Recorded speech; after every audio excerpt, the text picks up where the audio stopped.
million readers. And as Tony mentioned, we're really excited to have just won the Library of Congress Literacy Award.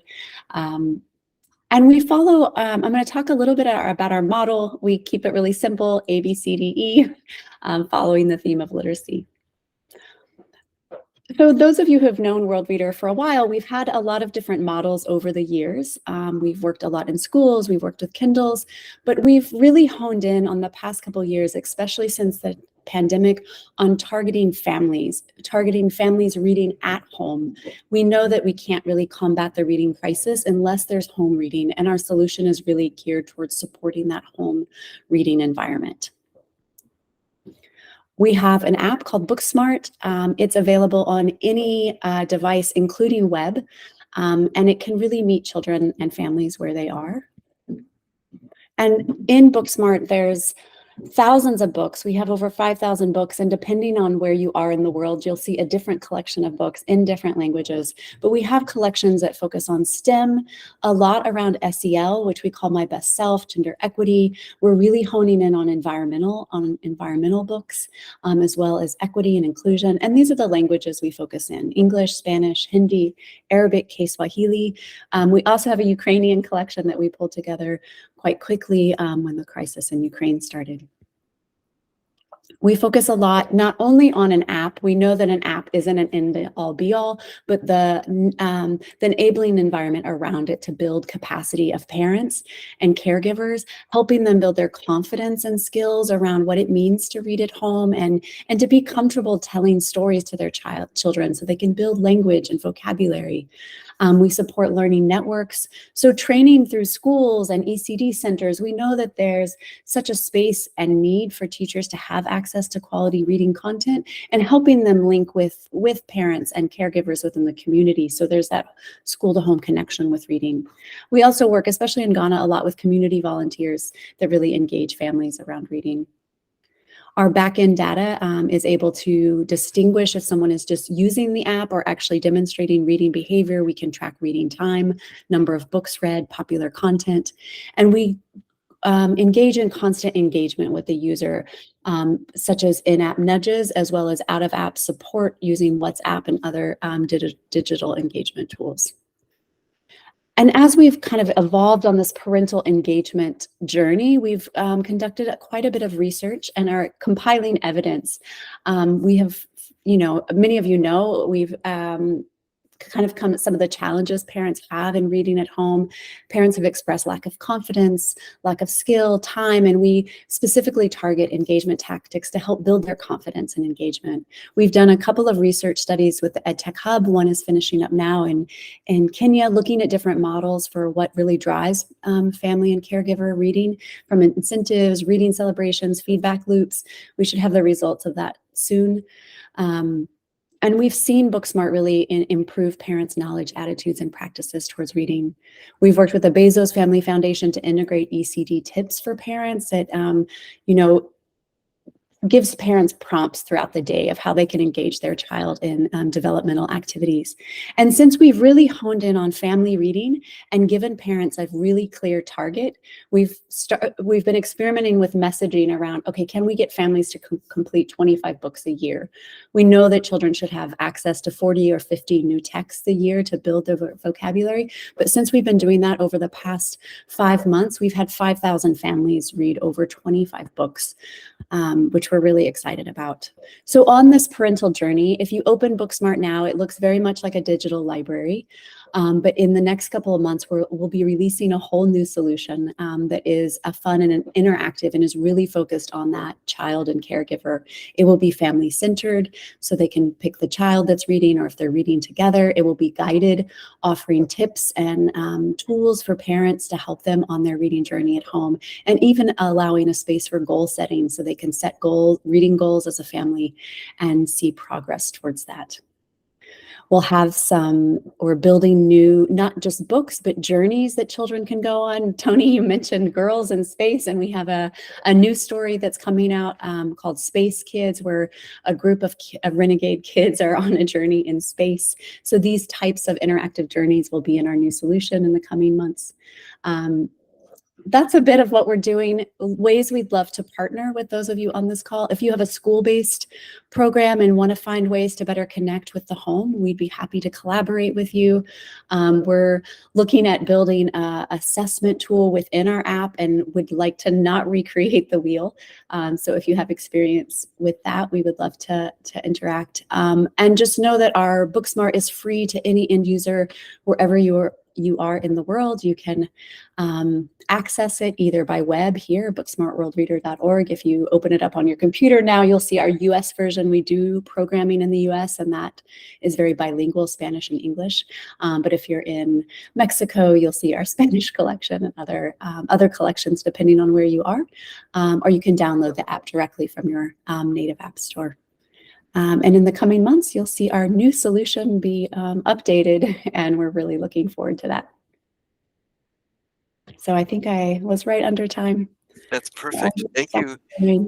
Thank you, Deborah. And in fact, we were really excited. We spoke to Elizabeth Wood earlier this week or last week, and in one of these meetings and talking about the space inspiration STEM, that she had said that's kind of helped spark the idea of the space themes, which is exactly what this community is about. So for cross-fertilization, and we'll be thrilled to feature those. All right, well, let's open it up for questions for Deborah. And love it. Vinod, you raised your hand, and however other people want to raise their hand or otherwise, I would say keep your questions fairly brief so Deborah has a chance to respond.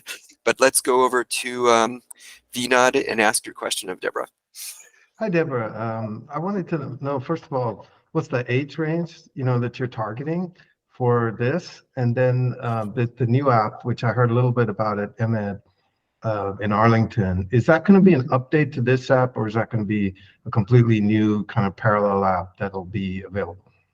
Yeah, so our age target is 3 to 12. I would say our sweet spot is the younger, kind of like the 3 to 8. But yeah, there's books on there for 3 to 12-year-olds. It will be an update to this app.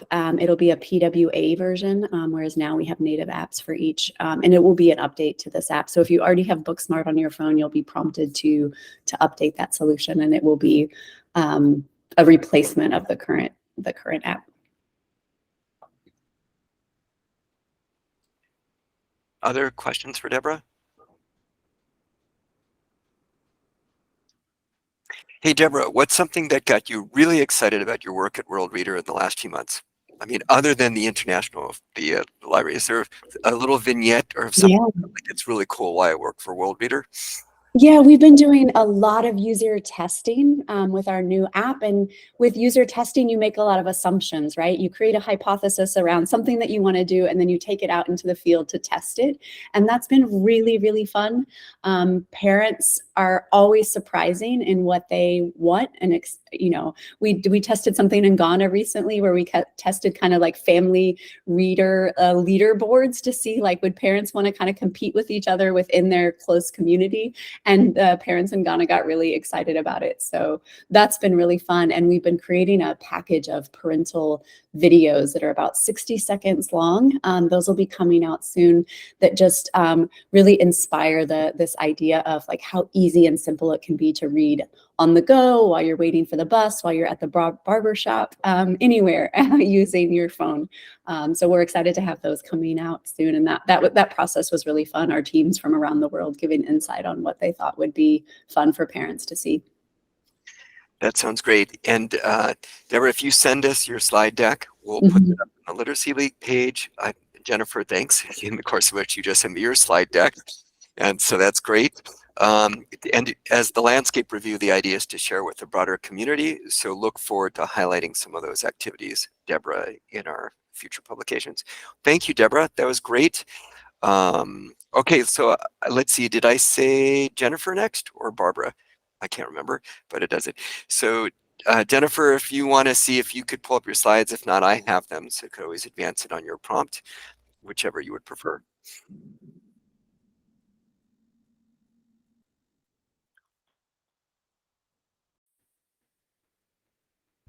It's the little box with an arrow at the bottom.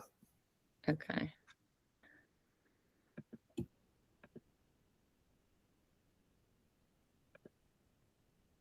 I guess because it's not in the Chrome tab, it's not showing up. Sorry. See, I knew this one. No, it's not your fault. It makes it a little funky because you just have to figure out where it's pulling up from. So, oh, okay. Maybe it's preview. Yeah. Okay. We'll see if this. Oh, it's saying can't share my screen because system preferences. I'm going to grab it and open it. Okay, thank you. I knew when I saw how smooth Deborah's was that I thought mine may not be that smooth because I don't usually use Google Meets. All right, so while I'm looking for it, Jennifer, do you want to give a little bit background to set the stage, and then I'll pull it up? And I can see if I could, or I can see if I can share it. Oh, yeah, I think that's probably the best thing. Well, as I mentioned, I'm at Imagine Worldwide, and we're only approximately 6 years old. Oh, here we go. Great. Thank you so much, Tony. And you can move to the next slide. Thanks. And we're focused alongside our partners with empowering children to gain literacy and numeracy skills. And we're focused on approximately kind of the first to fourth grade range, although there are many cases where we've worked particularly in out of school or refugee contexts with younger children, and then also in cases where we've worked kind of as high as 6th grade. But I would say kind of as Deborah mentioned, like our sweet spot is the 1st through 4th. Next slide, please. And I know this group is certainly well familiar with this idea, but I think there are many opportunities based on what we're doing kind of in schools to venture kind of out of that range. And it's hard to kind of deny the need of many other kind of children at different ages, but we are kind of exclusively focused on literacy and numeracy skills, or foundational literacy and numeracy skills, due to kind of the lifelong impacts that we see kind of relate to health, employment, financial strength, et cetera, over the course of a child's life. Okay, next slide, please. Yeah, and Jennifer, can you guys see the full slide? Because I'm only looking at, does it look fine? I think it may be cutting off the bottom, but that's okay. I can just kind of talk through it. So as again, this group all knows, so we don't have to spend too much time on this. I'll make sure that we kind of spend time on the intervention. But we're, concerned about kind of a couple of things. Initially, the organization was started with the idea that we would serve out of school children, knowing that there are hundreds of millions of them, primarily concentrated in sub-Saharan Africa. But as we started to kind of do initial pilots, we saw that there was a lot of kind of learning obstacles for children who were in school. And so due to some of these statistics, we have also kind of expanded the work that we do. And now I would say are actually more kind of school-based in the programs that we're delivering, although we still have kind of retained that commitment to serving children that are out of school as well. It's just obviously a bit harder to do. And so through kind of partnerships that we have with primarily in refugee or emergency contexts, we are still doing that work, and we'll continue to find ways that we can reach those children, but now are actually focused on kind of addressing performance challenges in school and delivering the majority of our programs in school. Next slide, please. So what is it that we do? So we work with our partners to deliver a scalable, evidence-based learning product, and it's in partnership with 1 Billion, who I know is also at M Education. So many of you may have interacted with them, but it's a software product on a tablet that's kind of exclusively devoted to delivering that software. And it's an adaptive product. And so on the tablet, the child will spend about 40 minutes. And initially they take a rapid diagnostic. And then based on that diagnostic, it will drop them into curriculum, as I mentioned, that's focused on kind of the grade 1 to 4 range. And then they will spend about 20 minutes doing maths or literacy. And then it will give them another rapid diagnostic at the end of the session for the other topic that they didn't have the first time. So if they did maths, it'll be literacy, and then it will drop them into another portion of the curriculum. So it's very customized based on their kind of current learning level. And then that tablet, which is used in a classroom, as I said, for about 40 minutes, those tablets are collected and then taken to another classroom so that approximately, 4 to 5 groups of kids can use the tablets per day. So that really helps us with kind of the economies of scale and efficiencies around cost. And so the tablets are designed to supplement teacher instruction and to give children kind of targeted practice at their own learning level. So it can be used really well for remediation or for kind of acceleration of learning. And our costs are approximately $7 per child and declining. I would say even since we've done this deck, I think we're getting closer and closer to $5. So just as kind of we're creating more efficiencies and new partnerships with hardware providers and kind of optimizing for battery life, et cetera, we're getting those costs kind of lower and lower over time. Next slide, please. And not to worry, Tony, I'm not going to go through all my slides because I know there's a bunch, but just a couple more. So what makes kind of this very scalable, again, are some of the things that we've seen as barriers, kind of the affordability. What we do is we really fundraise kind of for the, to create essentially a portfolio in a new context. So we raise philanthropic capital so that we can go to a new context and really test kind of the product and understand kind of what the local context need via our partners who are experts in that context. And we fund that portion of the portfolio. And then assuming that we have kind of positive results, for example, in Malawi, where we're rolling this out to every primary school in the country, then we can develop kind of plans for a scale up in partnership with a ministry or government. And during that time, we seek kind of big aid or other funding kind of supports to set up the infrastructure that's required. And then we will hand it off to the government at the end of that period, which is usually 5 to 7 years. And then they're just responsible for the recurring costs, which I think are very affordable for their budget. Kind of accessibility, this works offline, off grid. We have solar setups, and there's no connectivity required. There's periodic connectivity required for data downloads and product updates, but we can do those via kind of USB if needed, or kind of, other innovative models that our team is kind of working with on the product and tech side, but there isn't consistent connectivity required. As we discussed in the last slide, it's adaptive, it's autonomous, kind of children are working and driving their own sessions, and it's localized into various languages: English, Swahili, French, Portuguese, Chichewa, and all of the kind of content, visual, storybooks, et cetera, are kind of taken from local authors, et cetera, so that it's designed to reflect what they call both mirrors and windows, which I'm sure people in this group are very familiar with in terms of reflecting the child's experience and then also giving them kind of windows into, other cultures, et cetera. And our research has shown strong gains. We've done 9 randomized control trials in different settings, languages, age groups, contexts, et cetera. And our longest study was in Malawi, and you can see kind of some of the data from that: 4.2 months of additional learning, 72% attained emergent or fluent in math. There was gender equity, which was very exciting. We saw equal results for boys and girls. 50% more children advanced on national literacy benchmarks.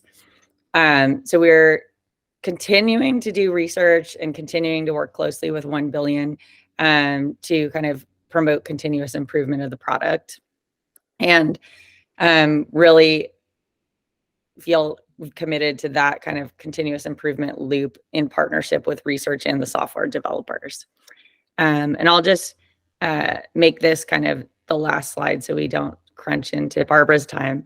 But essentially the work of Imagine, I think what we've realized that there are these really important other benefits kind of beyond the tech-enabled personalized learning, which are that we set up solar power in all of the schools where we're working. So that can be used for a variety of other things, that the school, or innovations that the school may want to implement. And then also the ICT training and jobs that are created, the upskilling, the training of teachers that happens in using the technology in the classrooms. So we're really setting a foundation for future innovation. which we're excited about. So let me pause so we don't run out of time. Ooh, that's perfect timing. That was exactly at 8 minutes. Thank you, Jennifer. All right, so let's open it up for 1 or 2 questions, and we'll have Barbara give her presentation. That's very exciting, Jennifer, and we'll share the slide decks with all the Literacy League members and put it up on the website. But questions for Jennifer? I just have a quick question, Jennifer, and actually this is for everybody. Where does this project rank, I guess, in the pantheon of tablet-based interventions in terms of size? I mean, is this going to be the largest? Like once you've, it's like I saw it at the in DC, it's like out to like 2029 or something. But assuming everything goes like the way you intend, does anybody know where this ranks in the history of tablet-based interventions? Is it the largest ever? That's a great question that I'm sure we could put someone on our organization to figure out. I mean, I think, to be honest, like Malawi, for example, that implementation, which will reach 3 million children, certainly smaller than I think, you know, I'm assuming 1 laptop per child and kind of other scaled interventions. However, those in each individual country is a large swing factor, right, in our numbers. We work in 7 other countries, which together still won't kind of amount to what we're doing in Malawi. So if we have kind of another national scale up, which we're in conversation with multiple ministries, then that could be a large swing factor, I guess, to that answer. But I think our greatest commitment, in addition, obviously, to reaching children, is obviously to ensuring the quality of what we're delivering and kind of not doing that too quickly. So I think Malawi will be an important opportunity for us to ensure that we can maintain like the quality of the learning experience at scale. And so assuming that like we're able to do that effectively, then yes, I think we'd love to like reach hundreds of millions of kids, but I think we have to be very careful that kind of the scaling, you know, maintains quality in that process. So, yeah. Well, we all wish you guys. Question. Oh no, that's fine. We all wish you and 1 billion extremely well, because I think this is going to be just extremely high profile, and I think if it goes well, it'll mean good things for all of us. And yeah, whatever the hiccups are, those will like be on everybody's radar too. But we wish you guys the best. Well, thank you so much. And I should mention, like, I mean, we're partnered closely with 1 billion, but obviously always kind of open to other, you know, adaptations or innovations. Like this is kind of as I mentioned, the core range that we're serving at this time of children, but hopefully, you know, we'll be able to add kind of other products and age ranges, you know, if the infrastructure is intact. And that would be great opportunity to collaborate with others who are providing, you know, different tools like World Reader. Thanks, Jennifer. And I saw Chris drop something in the chat about titles, which is to see if those would be of interest as well. So thank you, Chris. Thank you.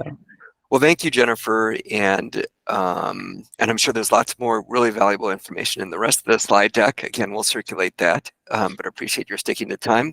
All right, well, we're excited that Barbara and Benyella, I should know better as a short, are able to join us as well. So welcome to the Literacy League family. And tell us about Batasia, and if you have slides, see if you could present it yourselves or send it to us and we could advance it.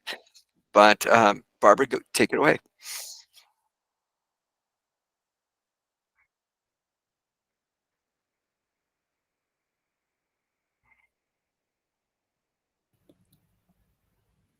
Barbara, you might be muted. Sorry, I was muted the whole time. Can you see? Yeah, you can see my slide. Yes. Yep, and then just make it full screen if you wanted to. I would want to. So how do I do that? That's I'm a bit also in the same. Just leave it. You're good. You know, just whatever you're comfortable with. We could see it. So okay, we can see that. But I'll still try to see if I can make it full screen. You are presenting. How do we do it? The full screen here. Okay. We could see it. You're good. You can see it. All right. That's yeah. No, I just want to you know to really start by thanking you, Tony. You know, and for this invitation. It's really a privilege, and so I really appreciate it. So when we came to M Education, you know, our presentation there was in fact meant, the whole idea was that our CTO would demonstrate to you how we at Batasia are working towards, and indeed must work towards, breaking the language and cognitive barriers that stand between many people in Africa. I mean, many, especially children in Africa, and STEM education. You see, and so you can see, oh, it's not going now. Oh, how do I go down now? Let me see. Oh, just give me a moment. Yeah, no worries. I'm having some issues.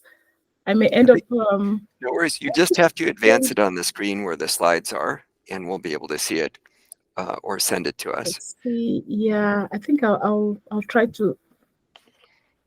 I think what I'll do is, if this isn't going to, if this is going to be problematic, I will send it. Okay. Let's see how I can stop presenting. It should be fine. Let me just see. Can you see the next screen now? Click on it. Yep, you can. You're good to go. Yep. Okay, you can see the next screen. Yep. Perfect. Okay. So yeah, we came there with one aim, to show what we intend to do. You see, STEM education, as far as we are concerned, is literacy on steroids. You know, I'm sorry for using this very crude metaphor, but it accurately paints the picture of the power of STEM education. For just as steroids can have a transformative effect on athletes' body, so can STEM education, I believe, have a transformative effect on students' learning. It can really help students, you know, develop their literacy skills in more powerful and effective ways. I'm sure I'm speaking to, I'm singing to the, or I'm preaching to the choir here, because STEM education provides students with opportunities to practice their literacy skills in a real world context, while also teaching them about important STEM concepts. For example, when students are working on a science project, they need to be able to read and understand complex text about their topic, write lab reports, and give presentations about their findings. It is impossible that this type of authentic learning won't help students develop their literacy skills in a much deeper way. That simply reading and writing about unrelated topics. STEM education can really help students develop their, you know, their critical thinking skills. And as we all know, these critical thinking skills are essential for literacy success. For instance, you know, when students are solving STEM problems, they have to be able to analyze information, identify patterns, and draw conclusions. And you cannot do this without reading and understanding complex text in a more meaningful way. So when I use the term STEM education, or the phrase, not the STEM, the phrase STEM education is literacy on steroids, I'm not doing so lightly. I'm just endlessly trying to highlight the transformative potential of STEM education. Because by providing students with opportunities to practice their literacy skills in a real world context, while also teaching them about important STEM concepts, STEM education can help students, you know, become powerful and effective thinkers, you know, and communicators, which just opens the door for a plethora of cognitive goodies. But imagine you cannot get this good stuff called STEM because you can't understand what is being taught. Now turn that around. Imagine you can because you understand. So what this language barrier means for the majority of Africans is this. First, it means denying Africans access to transformational knowledge. It means denying Africans knowledge that is essential for productivity and a high quality of life. It means denying Africans the opportunity to improve their human capital. It means shutting out millions of Africans from the technological paradigm shift that's taking place in the world, just to name a few. Hey, So- Barbara, just as a time check, you have 5 minutes, so you may want to get to the intervention. And if you want Okay. any Q&A, just to plan your time accordingly. Okay. So if okay, so what we have done is we have done a number of things. We've created 2 things to make sure we deal with this situation. First of all, we know only language can make this happen. And what we've done is we have, I think if I'm there, I can just put this down. All right. What we have done is we are at the moment creating a language model that is no longer Europeanized, a language model that would take all the fine sensitivity, the different underlays of language that we have in Africa. And we are not only doing that, we are also creating a system, we are creating a platform that we are going to stream knowledge, stream books, stream e-commerce, stream stories.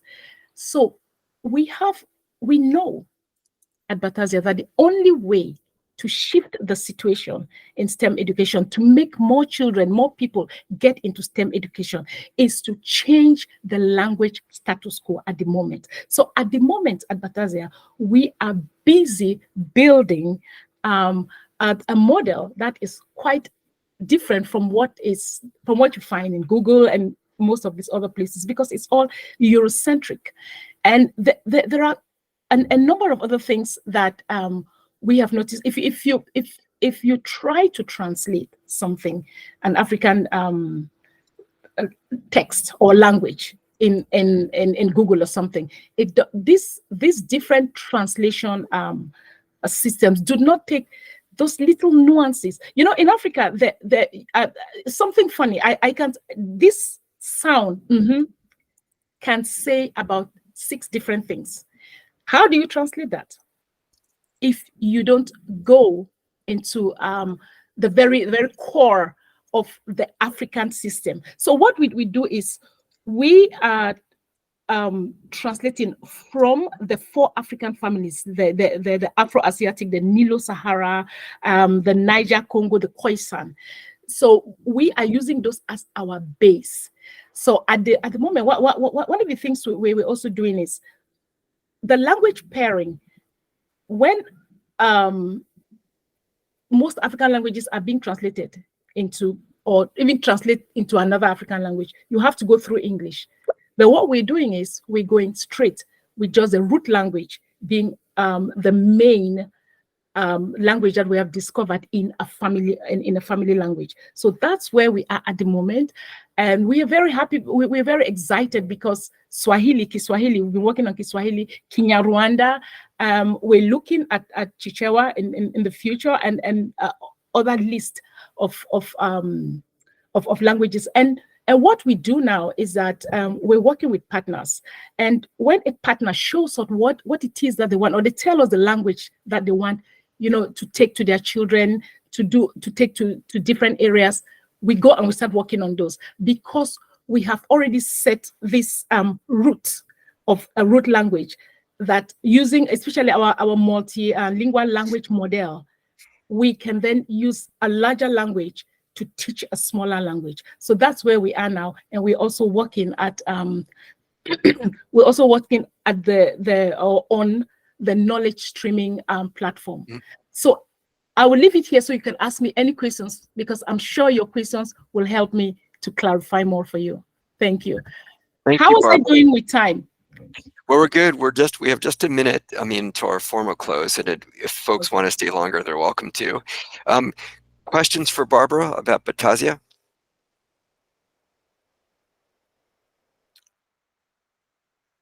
Vinod, go ahead. I just had a comment, Barbara. You and your team had the most energy of anyone at Washington, D.C. conference. I can say that with full. It was amazing, and your presentation, I learned a lot. So I just want to congratulate you for the enthusiasm that you're bringing to this, and new ideas too. Thanks, Vinod. And thank you so much. And Barbara, as another shout out, I was doing lunch with some colleagues from the World Bank, Alice and Christian, and they were excited. They had mentioned Batasia as well. So obviously your presentation had ripple effect. So I would encourage, we will send the slide deck. I know in the interest of time, it just wasn't enough for all great the interventions. I want to thank Barbara, may round of applause, Barbara and Deborah and Jennifer. You know, and I know we have this community as Literacy League, but of course we could have these presentations for a broader audience, including members of the Alliance and others. So maybe that's another event we want to think about. As a Literacy League community, if you have suggestions for stuff that we could do as a community, just let us know. And if particular you're willing to raise your hand, do the bandwidth involved, then we could just say this is a Literacy League event. You don't need to wait for the quarterly meetings for us to have other opportunities to share our materials. So again, want to thank our presenters. We'll send out for the next quarterly meeting. Effie, I don't know if we've included it, but we will. We'll put it on the calendars. And if there's folks that would like to present during that meeting, just let us know. This was a great opportunity to hear from 3 of our presenters. Effie, anything else before we conclude? No, that's it. We'll be sending the meeting invite for the next Literacy League meeting, but also this was the very last one this year. So yeah. Yeah, so happy holidays Thank to you. folks. And reach out to us again for Inspiration STEM or other activities as well. But enjoy the rest of your week. Thank you so much.